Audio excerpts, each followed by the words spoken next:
Hi, Dan. How are you? Hey, I'm good. Good Thanks. to talk to you again. I have to admit, I love the book. Thank you. But every time it hit sports things, since I'm not a sports guy, it was a bit of a blur at times. I didn't want to reveal that part. Okay, that's all right. thought- Every time it hit architecture things, it was a blur for me. I knew. Yeah. That's where I knew you were going. That's where I knew you were going with this.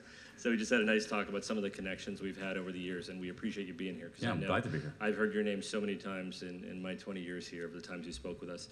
So you begin the book by talking about hidden patterns of everyday life, with a focus on this biological clock, this SCN, this bundle of nerves and things. Can you tell us a bit about that and how it controls things? Yeah. So one of the things we know from this research, and let me take a step back here, is that I started writing this. I wrote this book really out of a sense of frustration because I was making all kinds of decisions in my own life about when to do things, and I was making them in a pretty half-assed way, and I wanted to make them in a more systematic, smarter way.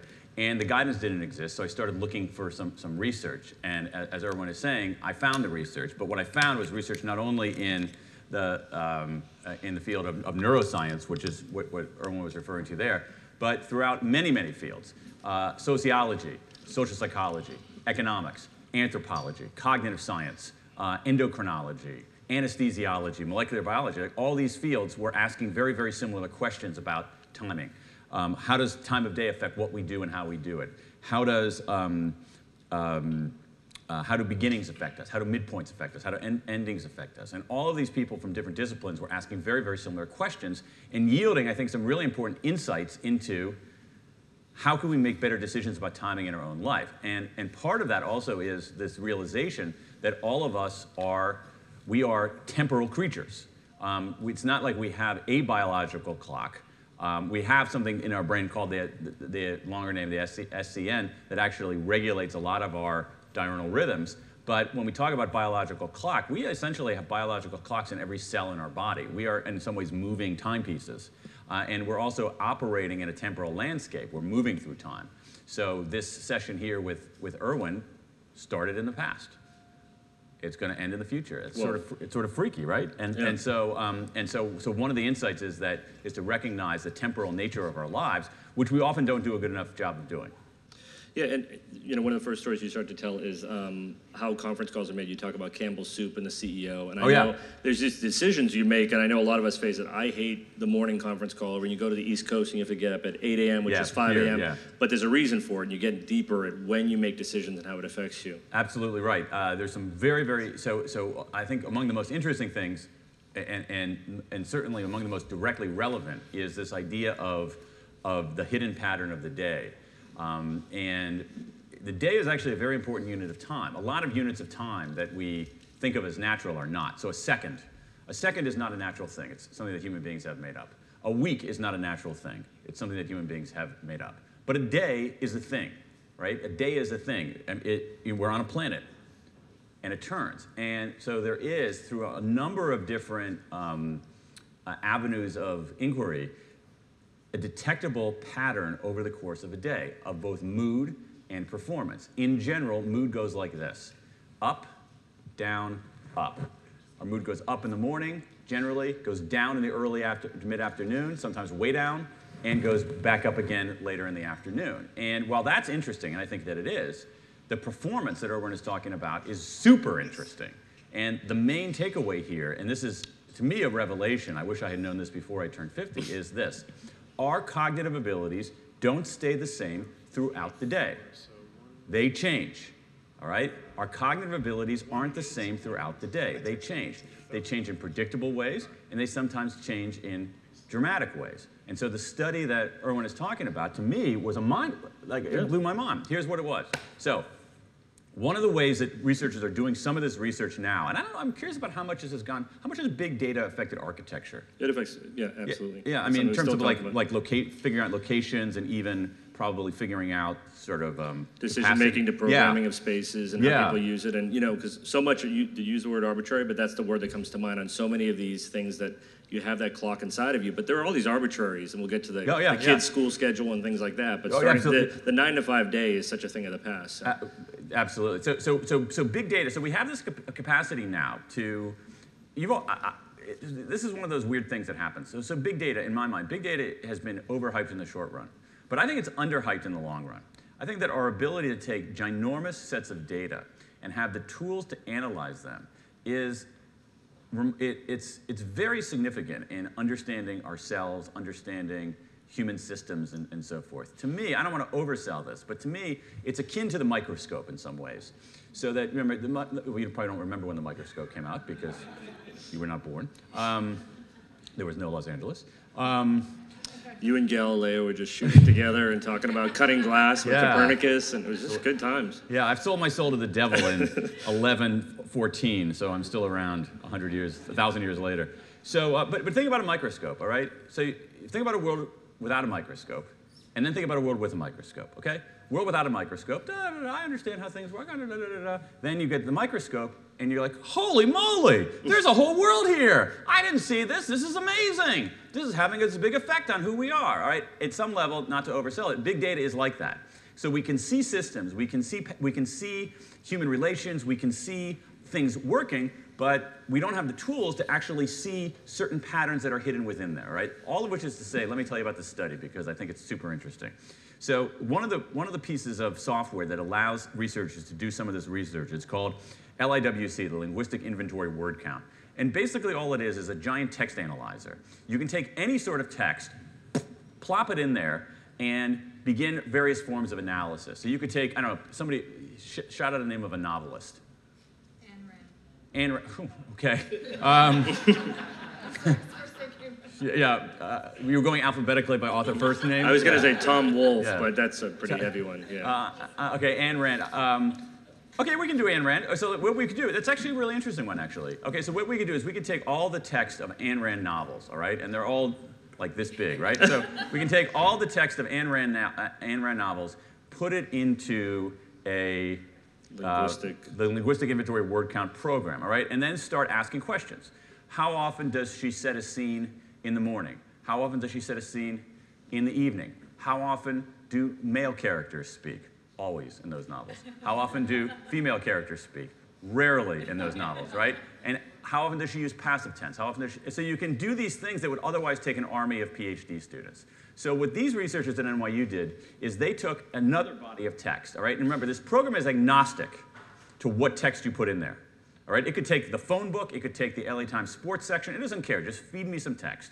So what they did is they took the transcripts of public company earnings calls, quarterly earnings calls. Public companies have quarterly earnings calls, and they plopped the transcripts of 26,000 calls into this program. That's a lot of calls. And what they were actually looking for one thing, but they ended up detecting something else, and it was this. They wanted to see, we can measure the emotional content of the words. Does this word convey a positive sentiment, negative sentiment, neutral sentiment? And they wanted to see, were there changes in mood over the course of the day in these conference calls?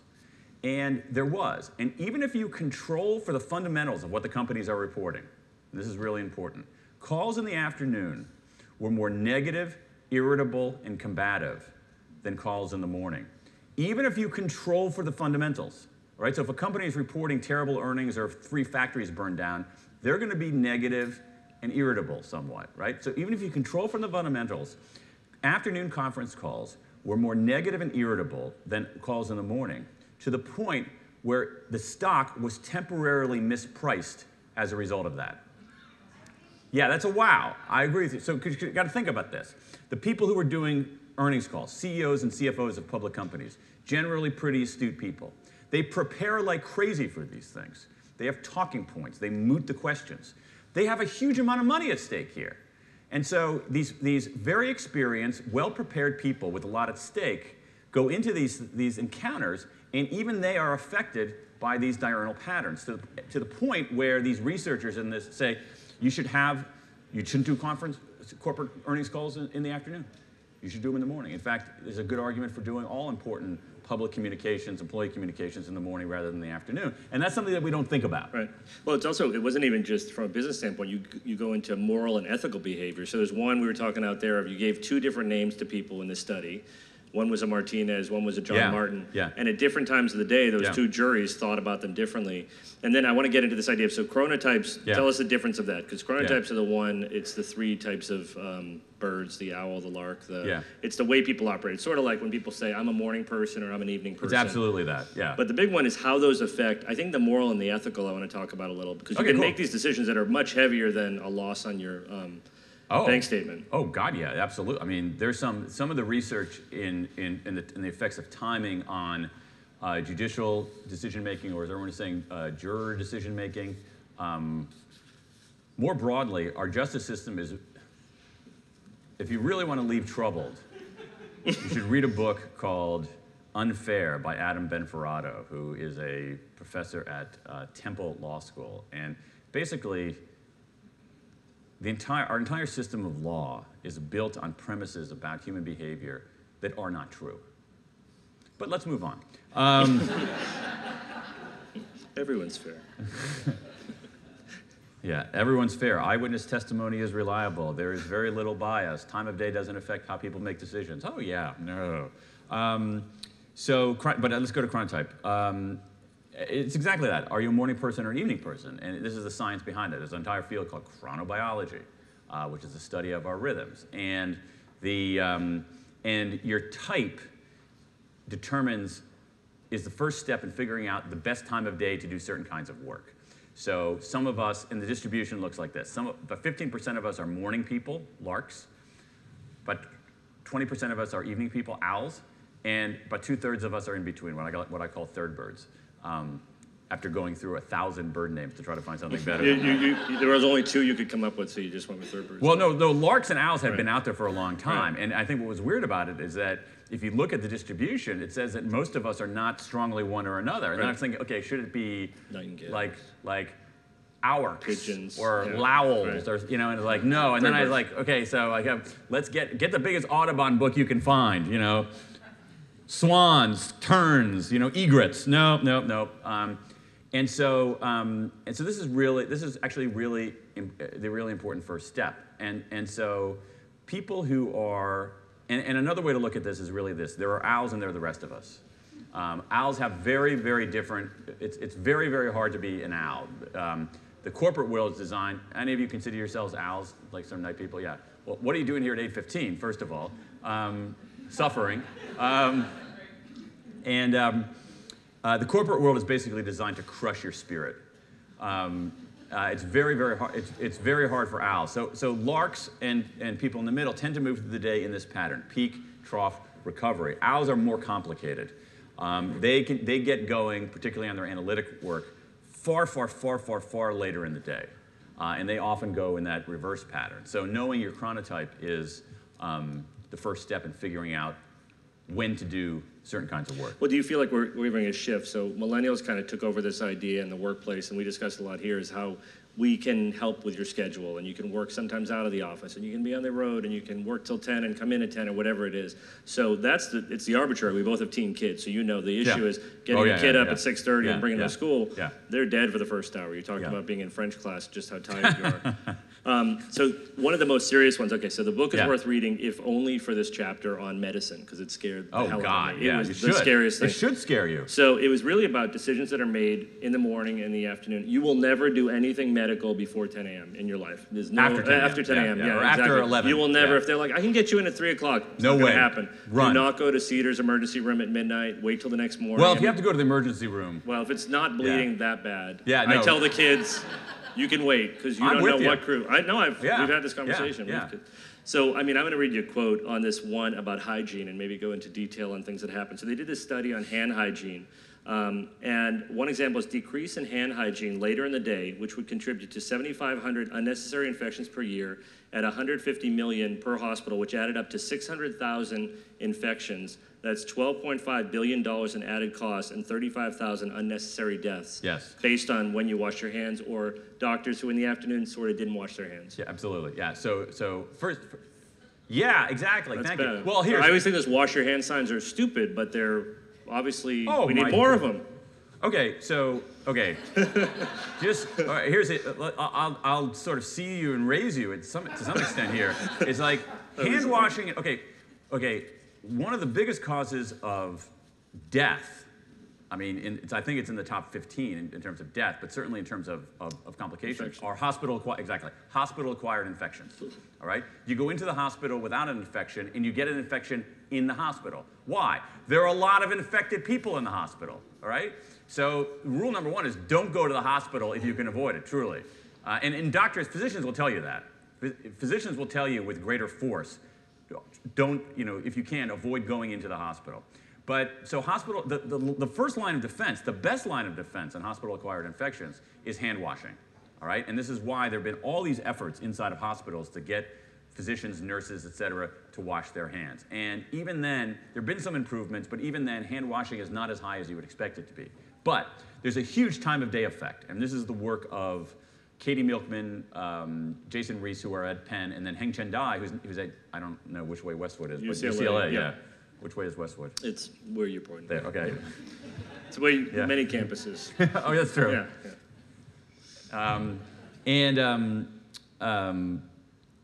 And what they found is that, I can draw the chart for you, okay? This axis is the percentage of time physicians and nurses in hospitals were supposed to wash their hands when they were supposed to wash their hands. You had an obligation to wash your hands, and you washed your hands. So think of that as a percentage, right?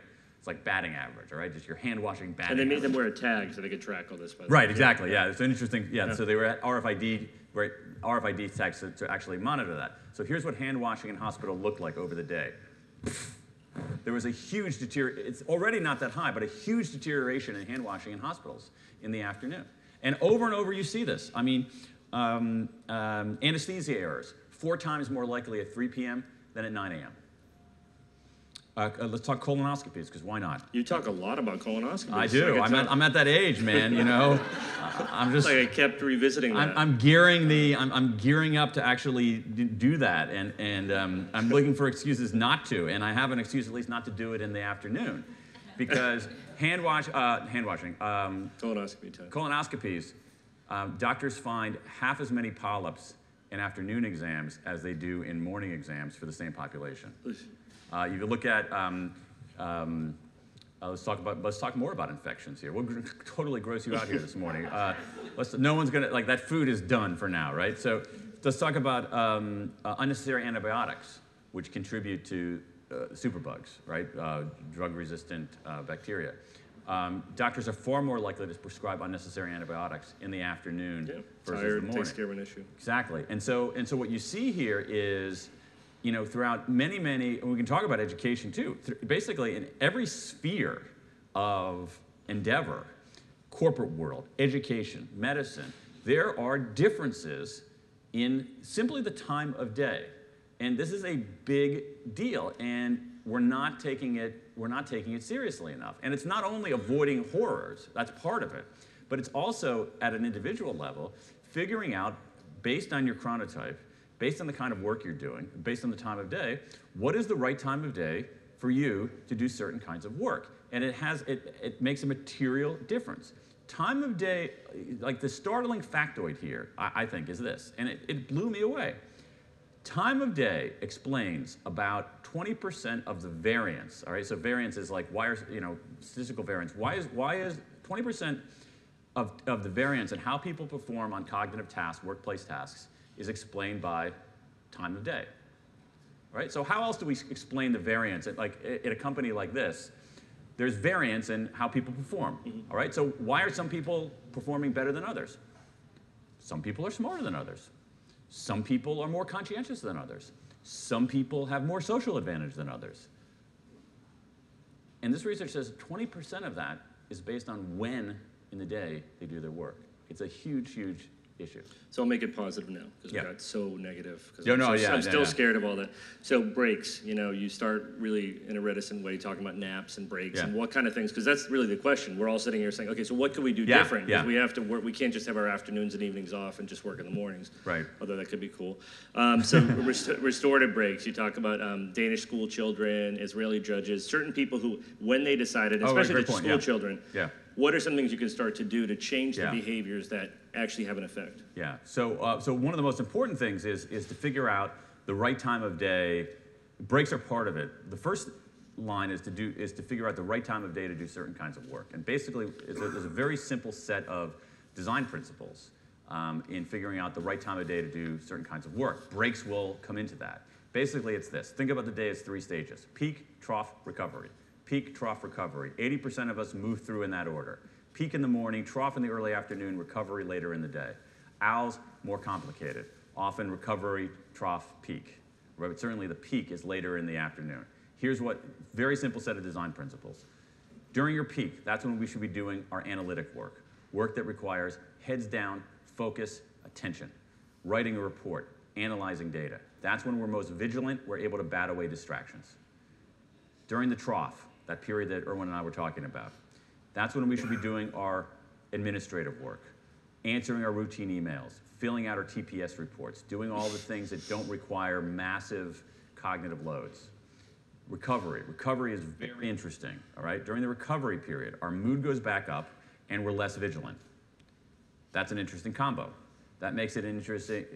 So think about brainstorming. That makes it an ideal time for brainstorming. You've all been in brainstorming sessions where someone is hyper-vigilant. That's a stupid idea. That's a stupid idea. There's certain kinds of work, there's certain kinds of things where you want to be a little bit... Let your guard down a bit. Exactly. Yep. Precisely. It's let your guard down. It's basically you want to be disinhibited. And so you look at a firm like this, and you have a mix of certain kinds of work where you need to be locked down. There are other kinds of things where you're more free associating. And what the research tells us pretty clearly is that there are better times of day to do this kind of work. And the problem in organizations is that we don't do that. And to me, the greatest sin in this is meetings. How do we schedule meetings? When we schedule meetings in organizations, we use only one criterion. What is it? Availability, totally. Availability, that's all we do. It's availability of people, it's availability of spaces. We don't say, let's think about this. What kind of meeting is this? Do we need people to be locked down and analytical? Do we need people to be iterative and creative? Is this purely administrative? We don't think about that. Who's going to be there? Are there people better in the morning? Are there people like some of the owls back there? The owls are all sitting in the back so they don't have to confront other human beings this early in the morning, all right? Are there people like those folks over there who are better later in the day? We don't think about that. We just say, who is available? Is there a room available? And it is wildly, wildly unstrategic. Now, there are other things that we can do, as Irwin is saying, and it's powerful. Let's talk about breaks, all right? So here's a study. There's a gorgeous, brilliant study. It's alarming, but has hope at the end of the tunnel. In Denmark. Denmark students take standardized tests, as they do here in the United States. But in Denmark, they take the tests on computers rather than, I don't know, in California, do they still take They do both. Scantron and that kind of stuff? I don't think it's Scantron, it's an iPad. Really? And microscope. No, iPad, yeah. And then they perform colonoscopies as part of it. Well, that would be, I would shut down that school, yeah. So think about standardized tests. Standardized tests in Denmark, students take standardized tests. They take them on computers, but the typical Danish school has more students than computers. So everybody can't take the test at the same time. Therefore, the students are randomly assigned to take the test at different times of day. Some take them early in the day, some take them late. Kids who take the test in the afternoon score as if they missed 2 weeks of school. Okay? That's alarming, right? But here's where the breaks come in. You give those kids in the afternoon a 20 to 30 minute break before they take the test. Have a snack, run around. Their scores go actually higher than the norm. Right? And so one of the things, or we talk about, well, we'll maybe talk about judges later. And what we're seeing about breaks is that breaks matter much more than we realize, that we should be taking more breaks and we should be taking certain kinds of breaks. Yeah, it's that restorative idea. And for the judges, the quick answer is really they made better decisions and were more lenient in a way of decisions they made after they had a break. They made wildly different decisions. I mean, in another terrifying way. There's a study of judges making parole decisions in Israel, and what you found is that if you went to a judge for your parole hearing early in the day, you were likely to get parole. As the day wore on, you were far less likely to get parole. If you were just randomly assigned to appear before the judge right before she had a break, you had basically no chance. If you were the person who came after she had her break, you had about a 70% chance of getting parole. So next one is bad starts you talk about. And one for all of us who have kids and are raising families. You go through life and you want to get your kid into the next preschool and the best high school and then college and all this game you go through in life. But really you're showing that fundamentally all this matters. And I remember this chapter in Outliers where Malcolm Gladwell was here speaking about the hockey team, that chapter about when you were born, designated when you could do well on the team. And one of the quotes in here was, a person who graduates in a bull market, this was investors, earns an additional $1.5 to $5 million in their lifetime. These are MBA students, yeah. For MBA grads, students, because if not, it was really about what did they do? They got out of college, there were no jobs, they went into consulting, they did other kinds of jobs, and they could never bring up the curve to make that up. Yeah, so the same thing is true. This is some really powerful research from Lisa Kahn at Yale looking at university grads. So there's a big effect, there's a big dollar effect in MBA programs. Like, if you graduate from an MBA program in a recession, you are less likely to become CEO of a large company, period. But it's even worse. There's obviously larger group of people graduating from university rather than from business school. And imagine you have two people, okay, Fred and Ed. Fred graduates in a boom. Ed graduates in a big downturn. And let's say they're similarly situated. That's going to show up in their wages literally 20 years later. That Fred, who graduated in a boom time, is going to be out-earning Ed 20 years into the career because of the initial conditions of the labor market when they graduated. That is, you can actually predict people's, not with perfect accuracy, you can predict it with decent accuracy for large populations. You can predict people's wages 20 years later based on the unemployment rate of when they graduated from college. That's how important beginnings are. And then beginnings are even more important when you get to teenagers like we have. Yeah, so it's always that game of how do you rectify that? What can you do different? Some people I remember in the recession I graduated from, it was you take a year off and you go to Europe. You do something else, because why even get to the market till it hopefully fixes itself? Yeah, no, there's an argument for that, but on some level, you also on the graduating in a recession, graduating in a boom time, that's nobody's fault. I mean, the onus shouldn't be on the individual. There has to be a collective solution to that. So, and Lisa Kahn has done the initial research on students who graduated in the Great Recession. This was your Bernie Sanders moment about helping the people who don't really make it in. You know which what? was great. I mean, I thought it was very strong. It was the idea. Yeah, no, I don't really have a lot of Bernie Sanders moments. Yeah, that was the one. Yeah, no, but it's basically, you know, Kahn has done some initial research on the students who graduated in the Great Recession, and the effect looks to be even more profound. And so, you know, so if you have somebody who graduates from college in 2009 and somebody who graduated from college in 2013, and the person graduating in 2009 is like suffering from the very beginning, that's not that person's fault. I mean, we need some kind of collective solution for that. So you could do things like, you could do things like, if unemployment rate hits a certain level, you can start forgiving student loans for people who graduate in there, or you could have some kind of job assistance or something like that. That is, you know, a lot of times, especially in America, we want to make the solutions entirely on the shoulders of individuals, and that's actually sometimes a very, very good idea to encourage that kind of responsibility. But the labor market conditions of when you graduate, it's like, I didn't have any say in this. And so it can call for some kind of collective solution. There's a cost-benefit model. It really does get offset if we don't do something about it. I agree with that too. That is, and that's true. That's true for school start times too. Okay, Premortem. So our founder, Arthur Gensler, has this quote. I think it's actually a quote by him, but I use it all the time in the studio. Any project that starts bad will end bad. And if you start off with the client the wrong way, you start off with the team the wrong way, you don't communicate, usually it's hard to get that curve. And we were talking about architectural reviews. Once you get that one negative comment, it's hard to come out. So tell us about a Premortem and what's that setup that you can do to set up a project correctly to kind of move things forward? Yeah, so I love this technique and I use it myself. Some of you have probably heard of a Premortem, I imagine. Yeah, so this is, so we know what a postmortem is, right? Body is dead, look at the body, wow, what happened? How'd the body die? A Premortem is basically doing that way in advance, before the body is dead. So it would be like this. So let's say you're working on a big project, and you're about to start it. And what you do, let's say it's a 1-year project. What you do is you have a you sit around and you say, imagine it's 1 year from now, and the project is over and it stinks. It's an abject disaster.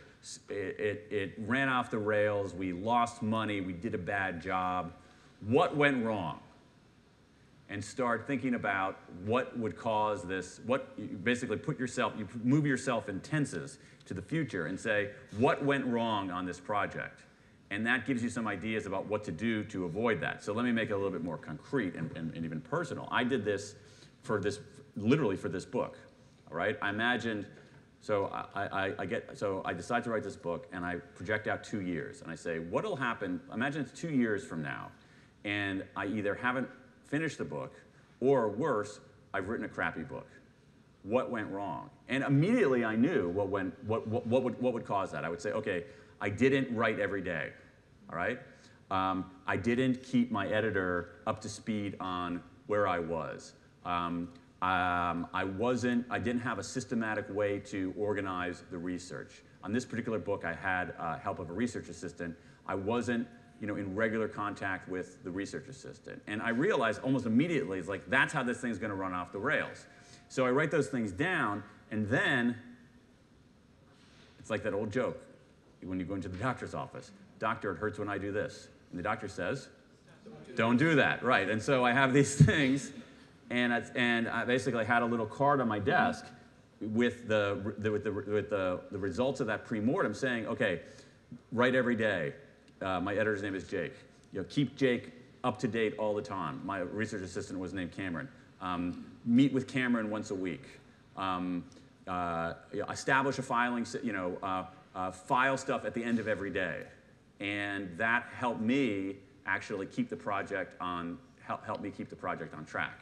And so I love this technique because we talk about cost benefit. The bang for the buck on this technique is fantastic. Well, it ties into the arbitrariness of schedules gives you this idea of midpoints, and you get into a great talk about so many of these midpoints. Oh my God, midpoints are cool, yeah. It's cool. I mean, really, let's get into that because it's the one about, I want to get to marathons in a minute, but the midpoints of when you make decisions, and I mean, even as I'm reading the book, I had my thumb in it, and I'm halfway through the book, and I said, okay, oh my God, how much longer is this? I got another couple hours to read. But you do these moments in your life when you're on a project, and midpoints are great because they help you recorrect where you're going to go, or you say, I don't give a crap. It doesn't matter to me. But it does affect people in certain ways. Yeah, so midpoints are very, very interesting, and it's one of those things that's not really visible to us. So if any kind of enterprise has a beginning and an end, by its very nature, it has a midpoint. And midpoints exert two different kinds of effects on our behavior, our attitudes, our point of view. One of them, sometimes midpoints bring us down. Other times they fire us up. So sometimes we get to the midpoint of something and we lose motivational energy. Other times, the midpoint actually sparks that energy. So there's some really interesting research showing both ways. One of the interesting research for projects is from Connie Gersick, who was at UCLA for many, many years. And she did, and I love this kind of research. It's sort of like what you folks might do in terms of need finding and for a project or for a client. What she did is that she said, we have all these theories about how teams work, how teams progress, how teams do their work. But what I want to know is I want to know the ground truth of this. And she basically did something close to ethnography, where she had all these teams doing projects at banks and insurance companies and hospitals and just sort of the nitty-gritty of the work that gets done in white-collar America. And she went in with video cameras and recording devices and literally recorded from the moment the project began to the moment the project ended everything that was done and said, captured it all on video, and to try to understand the ground truth of how teams do their work. And what she found is that at the very beginning of projects, you know what teams did? Anybody have an intuition about that? Very little. Almost nothing. A lot of wheel spinning, a lot of status seeking, believe me. A lot of status seeking, a lot of jammering and jabbering. But there was a moment she found where there was her phrase, a sudden burst of activity, where they threw off the old ways of doing things, re-engaged, and really got going. And what was that moment? The midpoint. You give a team 31 days to do something, they get started in earnest on day 16. You give a team 11 days, they get started in earnest on day 6. She even did experimental research subsequent, where it said, brought people into a laboratory and said, you have an hour to do this project. Between the 29th and 31st minute, people got going. There was a moment when somebody said, and remember, she recorded all of this. There's a moment when somebody says something like, oh my God, we squandered half of our time. We got to get going. And so the theory, the reigning theory was that teams progress like this. What she found is teams progress like this. Spike. Exactly. Exactly what that woman said. You got the chart exactly right. Punctuated equilibrium. And so if you're running a team, that can actually be really interesting, that you can use that midpoint as a spark. There's also research, and this is research from the NBA by Jonah Berger at Penn and Devin Pope at the University of Chicago, looking at NBA scores. It's another piece of big data research, because in the NBA and basketball, most of our lived experience doing stuff, the midpoint isn't that salient. Like, we have to raise the salience of it. But in basketball, there's a midpoint. Yeah. Like a horn goes off, midpoint, halftime, all right? I mean, and so what they did is again, big data research, looking at, I can't remember how many, but in the 20 or 30 thousands of NBA games.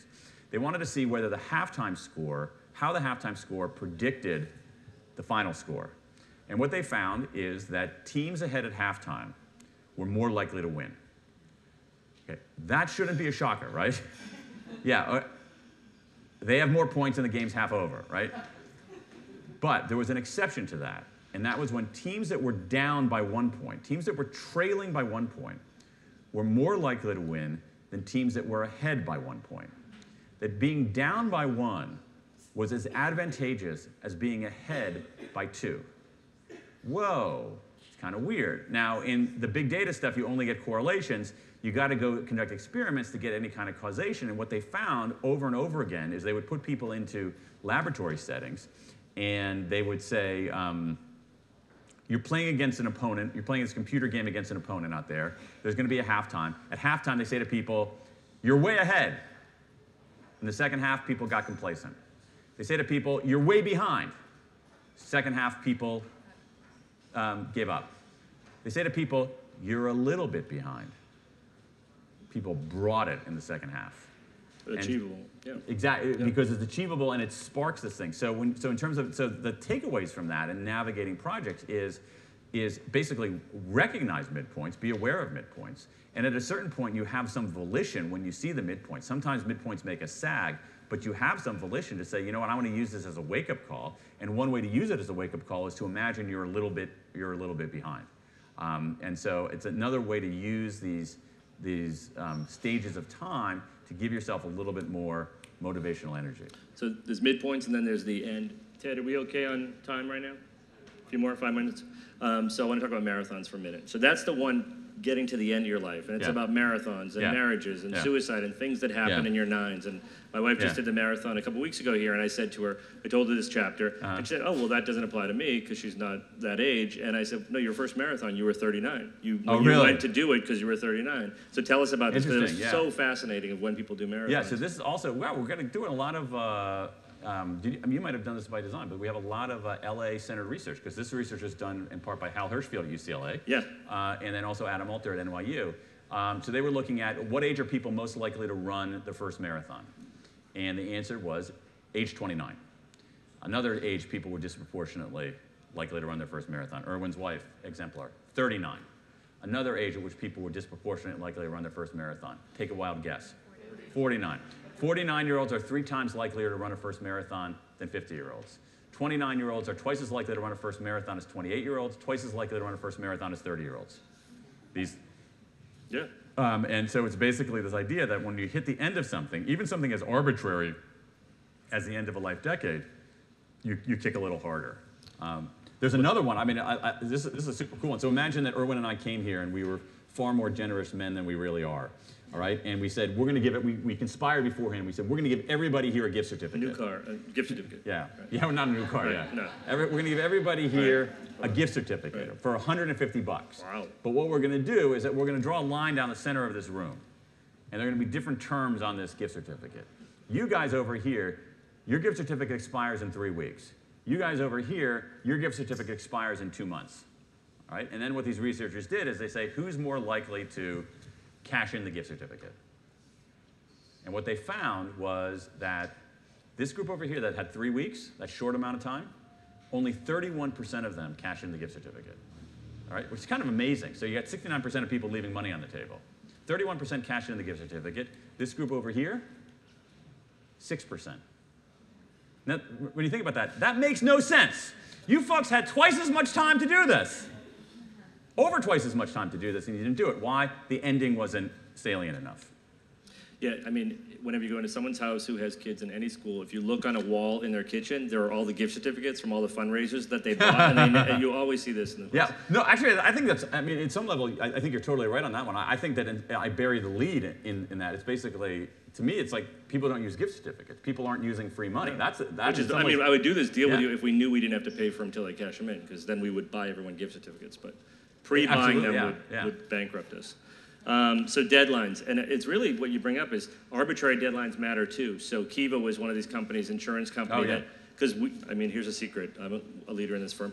We do this all the time. We come up with arbitrary deadlines for our clients, for our teams. We decide, even if it's due next Friday, we say, on Wednesday at 6, let's see a version of this. Because if you don't have those deadlines, you don't work towards them. What did they do, and how did it change behavior for that scenario?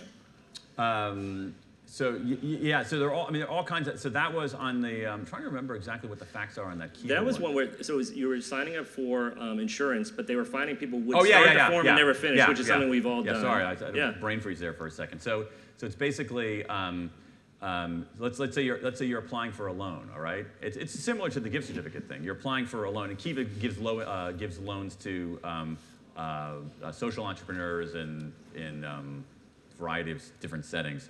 And you know, basically, you make the one deadline. You have 24 hours to fill out the loan application. And the other one, it's open-ended.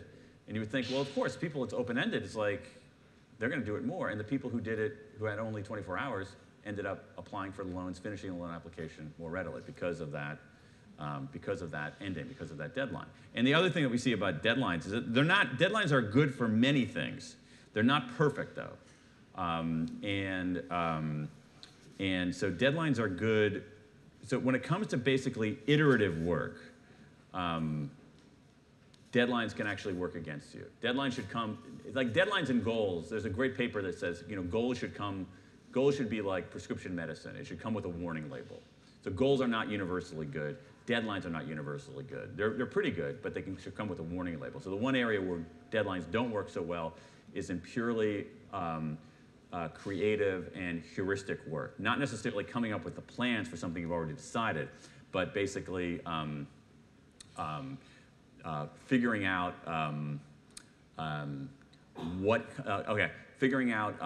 what kind of clients are you not reaching right now? Right. Okay, and you want to say, okay, who are we missing? What's our missing market? Come on, guys, let's really think big about who we can. And so we gotta get this done by 4:30. That's going to work against that kind of heuristic reasoning. But for most things, deadlines are good. And I think actually, even in a firm like this, some of the work is obviously intensely creative, but at a certain point you have to execute. Yes. And that's where the deadlines go. And my favorite line on this, it's not in the book, and I use this all the time for myself, because I think writing is the same way.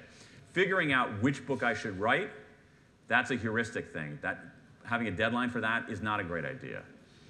Finishing chapter 1, it's a good idea to have a deadline.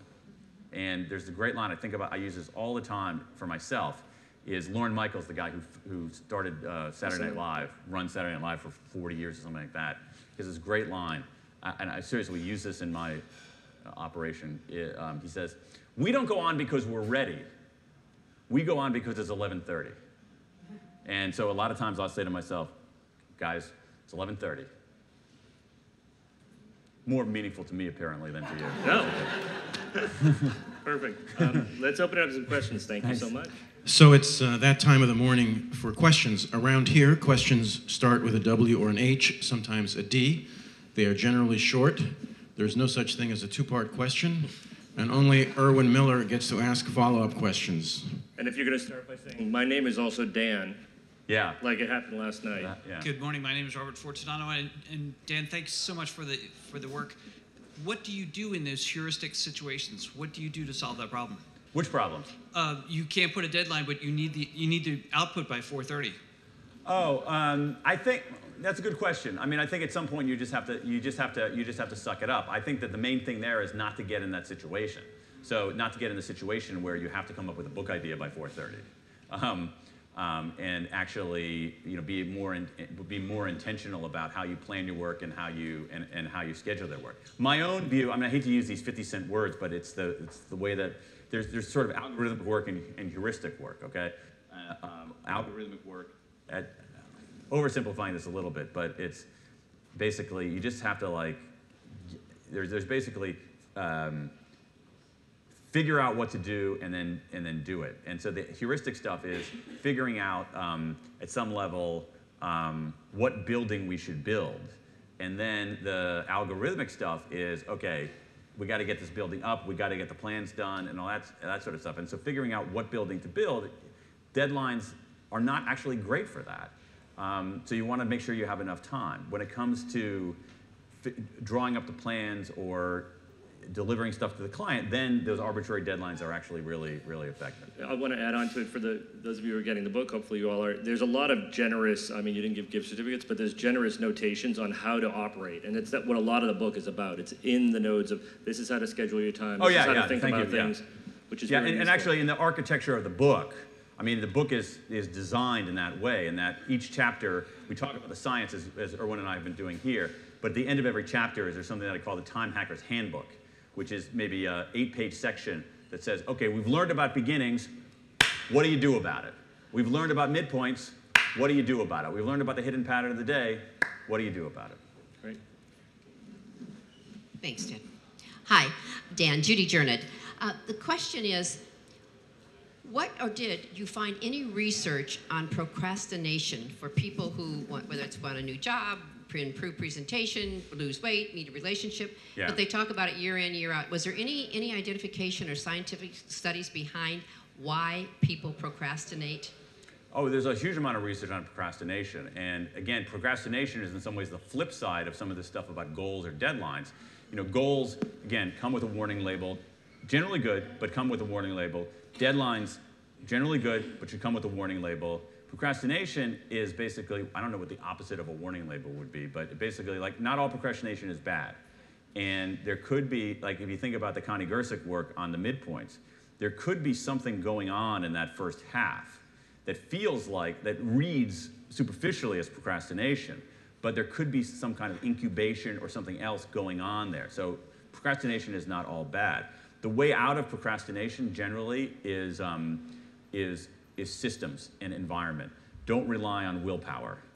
Just establish systems to go, because again, the human mind.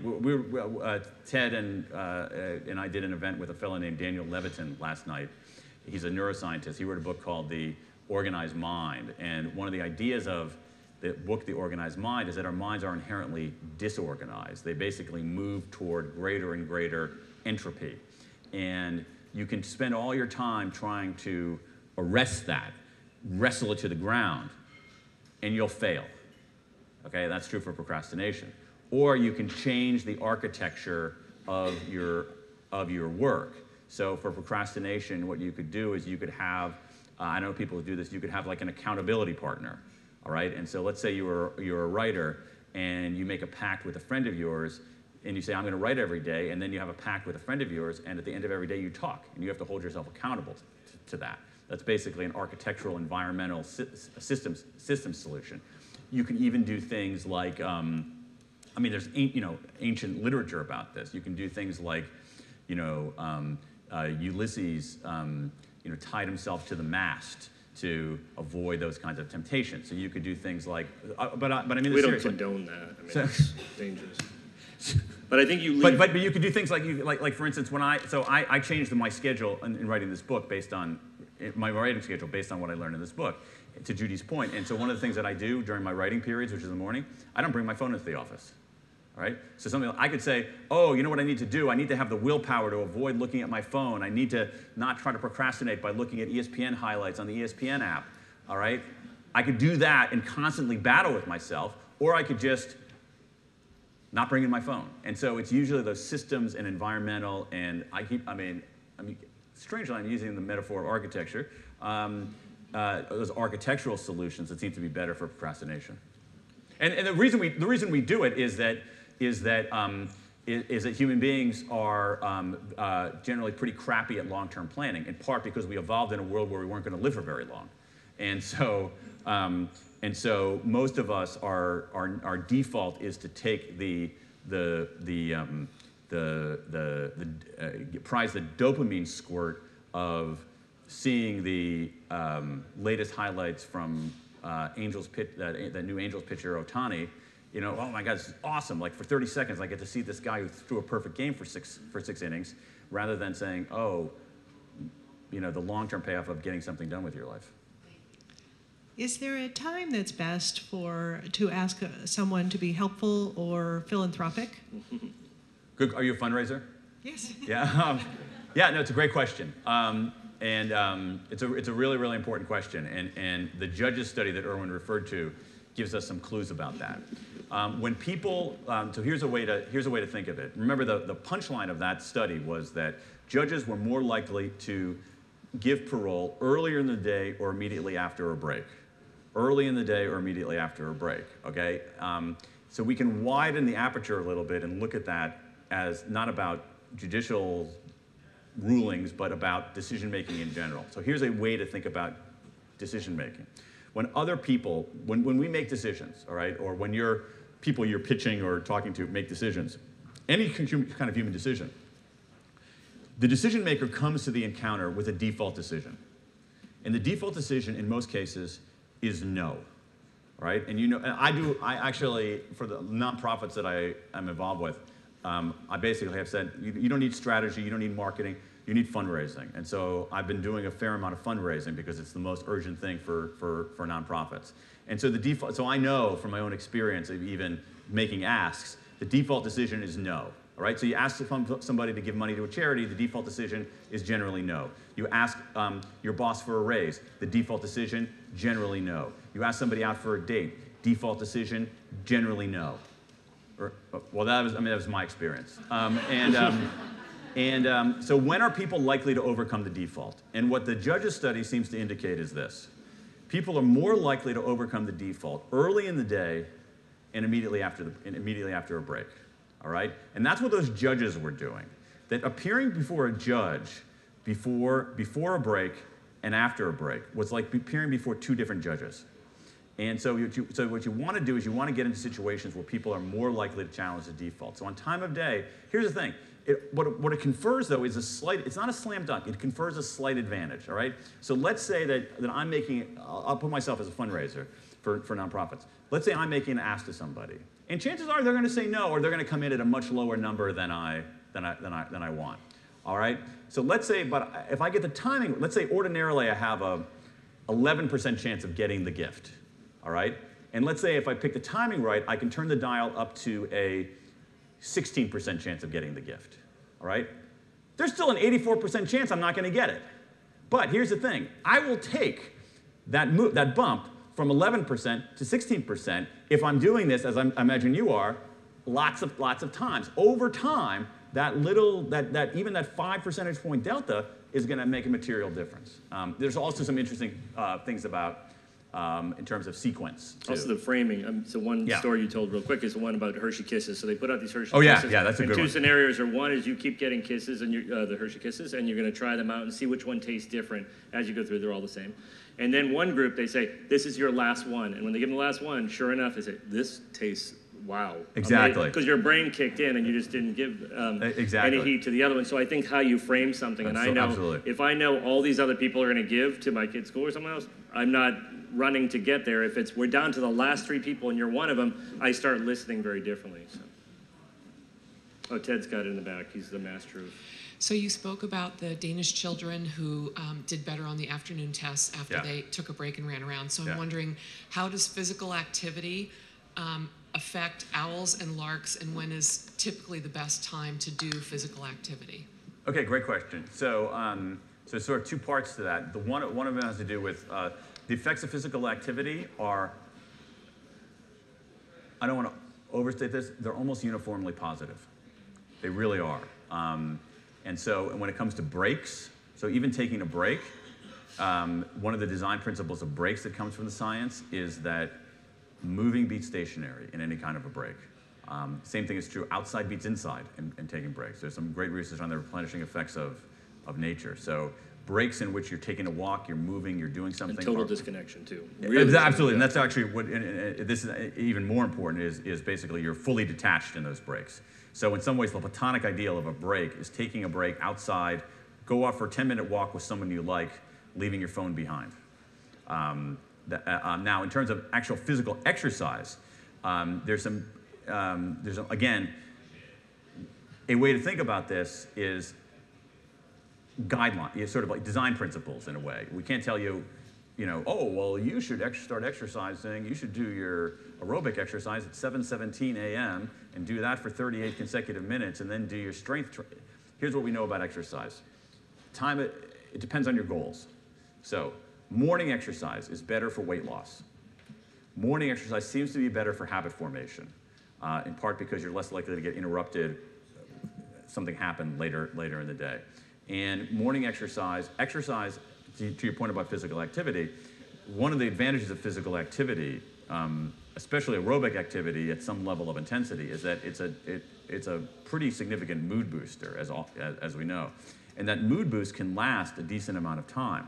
So if you exercise later in the day, you end up sleeping away some of that mood boost. If you exercise in the morning, you get it more. So morning exercise, weight loss, habit formation, and enduring mood boost. That said, afternoon and early evening exercise is better for other kinds of things.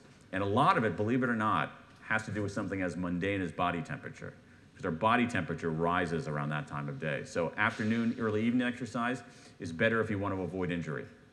People are less likely to be injured during that time, in part because they're more warmed up. I'm an afternoon, early evening exerciser for the second reason, which is that people who do afternoon and early evening exercise report enjoying it more, finding it, not even so much enjoying it, it's basically measures of how effortful do you feel it. So in the morning, people like often are straining. In the afternoon, people find it less effortful, and that can enhance habit formation in some cases. And then the final thing, for those of you who are harder core athletes, is performance goes up in the late afternoon and early evening. Lung function is higher that time of day. Hand-eye coordination is higher that time of day. Speed is higher that time of day. In fact, there are a disproportionate number of world records in speed events that were set between 4 p.m. and 7 p.m. local time. See, the good news is finally there's something that in the afternoon, since you're not doing your TPC reports and you're not doing filing or having conference calls, you have your afternoons free to work out. You should be brainstorming and if you're 29, running a marathon. I love it. Yeah. Time for 2 more questions. Hi, Dan. Jamie Schwartzman. Thank you for making me smarter. Hey, thanks, Jamie. I wonder if you did any research or looked at any research related to purchase behaviors and how purchase behaviors work during the times of the day, particularly related to how we can target outbound messaging now so effectively using the internet. Yeah. I think that on that question, and I'm glad that you raised this because the way to think about a lot of this stuff again is broad design principles, but then you got to go out and test stuff. All right? And so we don't do a very good job of observing our own behavior. And so we should be better at observing our own behavior. But I think in general, in business, we need to act more like scientists in our business rather than like people who have all the answers. What do scientists do? Scientists have hypotheses and they test them. So I think on that, like this outbound messages is so easily testable. I do this all the time. And so you should be testing that. But we should be bringing this notion of A/B testing to other parts of our life. We could bring it to exercise. What does it feel like? I'm going to do a week doing exercise at 7 in the morning, a week exercising at 7 p.m. How do I feel? I'm going to observe. A, B, who wins? I'm going to try to do my analytic work starting at 7 in the morning. A. I'm going to try to do my analytic work starting at 8:30 in the morning. B. See which one wins. So we have to take we're always looking for like clear, direct, specific answers. And a lot of these things aren't universal. But the principle, the specifics aren't universal, but the principles are. So if you take those principles and then act like a scientist and test it, or act like a marketer and do A/B testing, you can do a lot better. So on that, I would rely on the A/B tests. I think it's that simple, and I do that with. I have an email newsletter, and we do A/B testing in the email newsletter, and I find 0 time-of-day effect in the newsletter. 0 day-of-week effect. The biggest effect that I found was you get more clicks when you have a GIF rather than a static image. Go figure. And our last question, Dan, I'd like you to comment about naps and the use of naps in productivity. I have a giant couch in my office, not by design, it just wouldn't fit in the elevator when I moved, so I put it in my office. And since it's there, I thought every now and then I use it. Yeah. And I use it when I sort of feel panicked and restless and can't get anything done. I take my shoes off and I take a nap. Okay. And how do you feel about that, Ted? it works. It's Yeah. amazing. Okay, cool. But is there what other studies? Oh, there's actually a lot of research on napping, and it's interesting. Now, I also in my past have taken naps, and I was less sanguine about it than you are. I was less positive about it than you are. So I would take naps in the past, and I would wake up feeling terrible. So not only like groggy, but also deeply ashamed of myself. But you were an infant, so it didn't really affect you. Yeah. But I still, even as an infant, I had the capacity for self-loathing. It was really quite remarkable. It's not digging these It's inherited, yeah. And I realized I was doing it wrong, and I'd be curious about your naps, Ted. So basically what the research on napping tells us, this is in chapter 2, is there's an ideal length of time for a nap. And it's remarkably short. It's a remarkably short amount of time. The ideal nap is literally between 10 and 20 minutes long. Now that seems to me almost unfathomably short. Between 2 and 3 p.m. Yeah, and for many people, absolutely. Yeah. Right. And 10 and 20 minutes long. And so the research on naps shows this. We have any LA Kings fans in the house? One. Wow, that's not good. Wrong part of the state. Yeah. Oh, that's the hockey team. Sorry. Yeah. Oh. So if you think anybody know anything about so if you know what a Zamboni is? Yeah, Okay, great. That we know. Okay. Naps are basically Zambonis for your brain. All right, so during the course of the day, you have all these nicks and scuffs on your ice. Nap comes through, smooths it out, but only a nap between about 10 and 20 minutes. And there is an ideal nap, and there are several academic papers about this. And I've started doing this. I don't know if you do this form of the nap that I'm about to describe, Ted, but it's this. Is this the Nappuccino? Yeah, so this is, It's the best nap. so what you do is what I do is I have a chair in my office, and I don't have a couch like you. I have a chair in my office, and I put on noise-canceling headphones, and I set my timer for 25 minutes, and then right before I close my eyes, I have a big cup of coffee. And then I close my eyes. I can usually fall asleep if I'm in that period of the day. I can usually fall asleep in like 10 or 12 minutes. And so I'll sleep for, what does that mean, 13 to 15 minutes. That's pretty good, right? That's right in the window. My alarm goes off at 25 minutes. I wake up. I have the ideal length nap. But it takes about 25 minutes for caffeine to enter your bloodstream. And so at the moment that I'm waking up, Zamboni is going off the ice. I'm restored. I get that second kick of caffeine. I get a kick of caffeine to turbocharge it. That is efficient. And Irwin, what's the name of this? Nappuccino. Nappuccino. A nappuccino. Yeah. It's known in the literature as a nappuccino. So have you done that, Ted? No timer, no coffee, about 20 minutes, maybe two. If it's a really stressful day, I'll have 2 of those. Really? Between 11 and 3. But for that short period of time, that 20-minute nap, yep. How do you find yourself waking up naturally? Yep. Great. Yeah. Yeah. So I mean, again, I think that the other lesson. I think that this is actually a good lesson and a good way to wrap up. And also to Jamie's question as well, is again, we have to recognize. One of the things that we don't do a good enough job at is, in general, in our lives, is observing our own behavior. All right, and just observe. If you observe your own behavior as Ted has done, and you act on that, and you test stuff, you're going to feel better, and you're going to do better. And we can use this science to give us guidelines, but ultimately, what we need to be better at is designing tests for ourselves and thinking like scientists, and just being really good observers of our own behavior. And if you do that, you're going to make progress. You're going to feel better, and you're probably going to work better. Well, on that note, thank you, Dan. Thank you, Irwin. Thank you. Thank you all for coming.